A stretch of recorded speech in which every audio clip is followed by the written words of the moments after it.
السلام علیکم فرینڈز، ایک اور کہانی لے کر آپ کی خدمت میں حاضر ہوا ہوں۔ امید ہے کہ آپ کو ضرور پسند آئے گی۔ کہانی شروع کرنے سے پہلے آپ سے گزارش ہے کہ میرے چینل کو سبسکرائب کریں، لائک کریں اور بیل کی گھنٹی کو دبائیں۔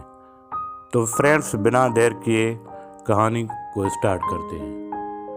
بات معمولی تھی، لیکن اس نے تکرار کا رخ اختیار کر لیا۔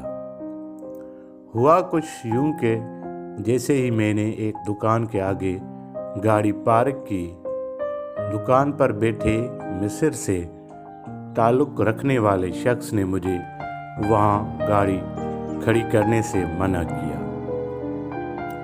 مگر چونکہ اذان ہونے والی تھی اور خدشہ تھا کہ اگر میں نے پارکنگ ڈھونڈنے میں مزید 2-4 منٹ ضائع کیے تو دکانیں بند ہو جائیں گی اور مجھے گھر پہنچ کر دوبارہ بازار کا رخ اختیار کرنا پڑے گا، لہٰذا میں نے دکاندار کی بات کو نظر انداز کرتے ہوئے کہا، میں ابھی آتا ہوں، اور ویسے بھی یہاں پر رات بھر سونے کا میرا ارادہ نہیں۔ میری بات سن کر وہ چراغ ہو گیا اور بولا کہ مجھے ہر صورت میں گاڑی وہاں سے ہٹانا ہوگی۔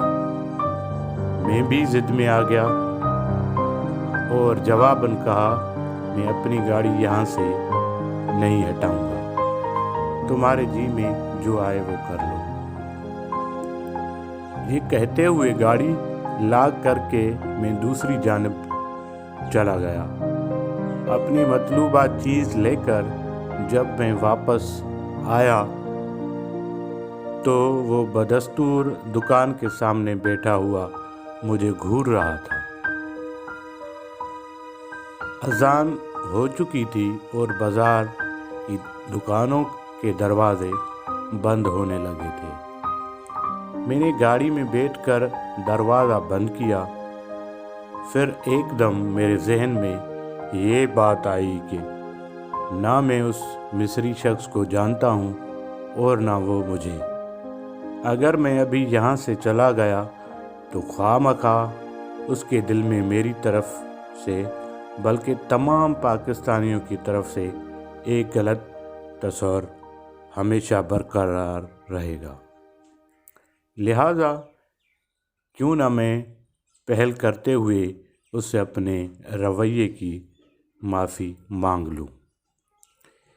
اس خیال کے آتے ہی میں اپنی گاڑی سے اترا اور اس مصری شخص کے پاس پہنچ کر کہا، میرے بھائی، اگر تمہیں میری کوئی بات بری لگی ہے تو مجھے معاف کر دو، کیونکہ غلطی میری ہی تھی، مجھے تمہاری دکان کے آگے گاڑی نہیں کھڑی کرنی چاہیے تھی۔